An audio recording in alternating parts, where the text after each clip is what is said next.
An aggressor aircraft is an adversary aircraft. It's used as an opposing force within military combat training. The aggressor should simulate enemy tactics, enemy procedures, enemy's ways of fighting. While the world watches the skies for the latest fighter jets, Canada has quietly seized control of the ground beneath them. By dominating the F414 engine supply chain in Ontario, we now hold the literal keys to NATO's Gripen fleet. If our hubs stop spinning, Europe's air defense goes dark. NATO's most versatile fighter jet has a secret bottleneck, and it leads directly to the Canadian industrial heartland. We aren't just maintaining engines, we are dictating the operational readiness of global allies. Discover how Canada transformed a simple procurement deal into an unprecedented strategic stranglehold over the world's aerial defense. Think Canada is just a junior partner in global defense? Think again. By positioning Ontario as the primary maintenance core for the Gripens power plant, we've created a massive leverage point over every European nation flying them. We now control the pulse of the F414 engine, making Canada the indispensable gatekeeper. In 2026, Europe's air defense posture is no longer built around legacy assumptions, it's built around readiness. And at the center of that readiness sits an aircraft that was never meant to dominate headlines, the Saab Gripen E. Across northern and eastern Europe, the Gripen is rapidly becoming the frontline workhorse of NATO-aligned air policing, not because it is the most expensive or the most stealthy, but because it is deployable, maintainable, and designed for high-tempo operations in contested environments.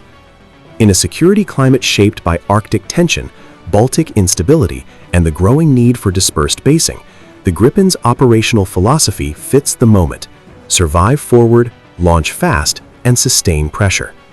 But here's the detail most strategic discussions still overlook. Despite its Swedish airframe and European identity, the Gripen's true operational heartbeat does not originate in Stockholm. It originates in the GE F414 engine, a propulsion system deeply tied to a specialized North American supply chain, from high-temperature materials to digital control architecture and lifecycle sustainment infrastructure. And this is where the balance of influence begins to shift, because while the aircraft may be European, its long-term readiness is not fully sovereign. Emerging industrial arrangements and sustainment pathways suggest that Canada has quietly positioned itself at a critical junction within this engine ecosystem, not as a manufacturer of the jet, but as a potential gatekeeper of its endurance, not through ownership of the aircraft, but through influence over the propulsion lifecycle that keeps it airborne. If this trajectory holds, Canada's role may evolve from participant to enabler, shaping availability, upgrade timelines, and sustainment resilience for a growing portion of NATO's Gripen-capable force structure. And in modern air power, control over readiness is often more decisive than control over platforms.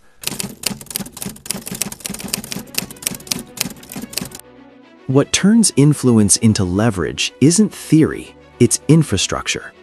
And in recent years, Ontario has begun to emerge as one of the most critical aerospace sustainment hubs tied to the F414 ecosystem.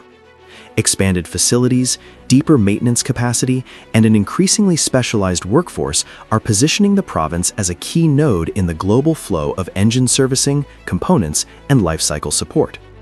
This matters because modern fighter operations no longer rely on massive stockpiles of spare engines sitting in warehouses. They rely on precision logistics.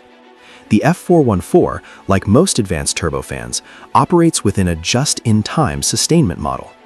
Components are repaired, rotated, upgraded, and returned to service through tightly coordinated industrial networks. That keeps fleets efficient, but it also introduces dependency.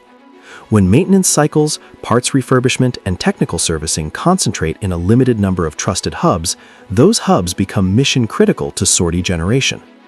In practical terms, aircraft availability is no longer defined only by pilots or airframes, but by the industrial rhythm that keeps engines turning. And that's where industrial capability begins to intersect with geopolitics. because when a nation hosts a major sustainment node for a propulsion system used across Allied fleets, it isn't merely contributing to production, it is helping regulate the mechanical oxygen that keeps those aircraft operational. Control the flow of maintenance and parts, and you influence readiness, not through ownership of the jets themselves, but through stewardship of the systems that allow them to fly.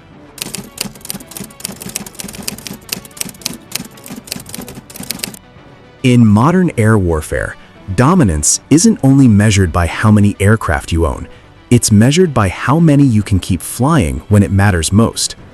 Engine overhauls sit at the center of that equation. Every advanced turbofan operates within strict maintenance cycles: inspections, module swaps, thermal checks, software recalibrations. Miss those windows and performance drops. Delay them long enough and aircraft are grounded. So during periods of heightened tension, when sortie rates become the difference between deterrence and vulnerability, sustainment tempo becomes a strategic variable. If a nation plays a significant role in managing overhaul pathways or servicing capacity tied to a shared engine ecosystem, it gains quiet influence over operational rhythm, not by issuing commands, but by shaping timelines. This marks a subtle but important shift in Canada's position within Allied defense dynamics, from being primarily a buyer of advanced platforms to becoming a contributor within the sustainment architecture that supports them. And that changes the nature of participation, because influence over maintenance cycles doesn't control policy, but it can affect readiness margins. It introduces flexibility, coordination power, and in some cases diplomatic weight when Allied fleets rely on shared industrial support. This is where a new concept is taking shape across defense planning circles: maintenance as power. The idea that industrial depth, overhaul capacity, parts regeneration, lifecycle engineering can shape outcomes just as meaningfully as forward deployments or fleet size. In a world where aircraft are globally distributed, but sustainment is geographically concentrated, industrial capability becomes strategic presence.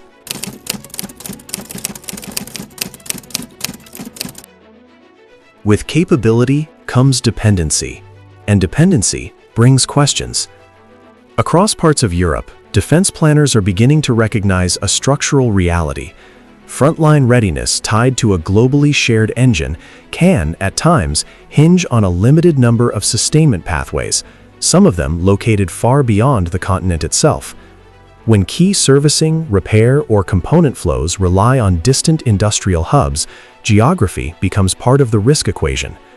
The supply disruptions seen across aerospace sectors in 2026, from specialty alloys to high-temperature components, highlighted how tightly coupled modern propulsion ecosystems really are.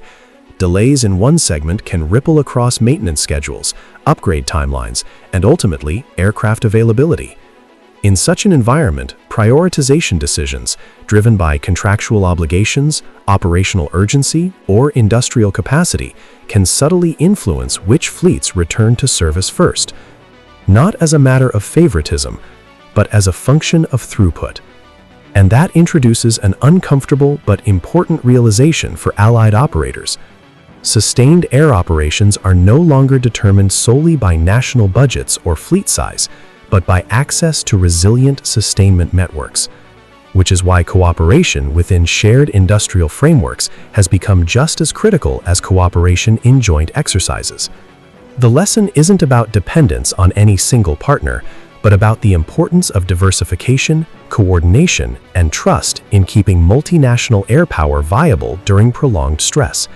In an era of complex supply chains, readiness is no longer purely national.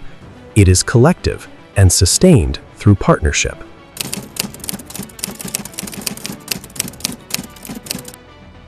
When you step back and connect all the pieces, a clear shift comes into focus. Canada's influence inside NATO is no longer defined only by what it deploys, but by what it can help sustain. Because in modern air power, real strength isn't launching the first sortie, it's sustaining the 100th. And when a nation becomes a critical part of the engine sustainment ecosystem behind a widely operated fighter platform, its position at the NATO table naturally evolves, not through headline announcements, but through the quiet reality of readiness. During periods of tension, operational availability isn't decided solely in command centers. It's also shaped on maintenance lines, inside overhaul facilities, and through the industrial tempo that determines how quickly aircraft return to service. This is where Canada's role begins to shift, from participant to enabler. Now consider the long-term implications. If Ontario continues to function as a central node in the global F414 sustainment ecosystem, the economic impact becomes structural.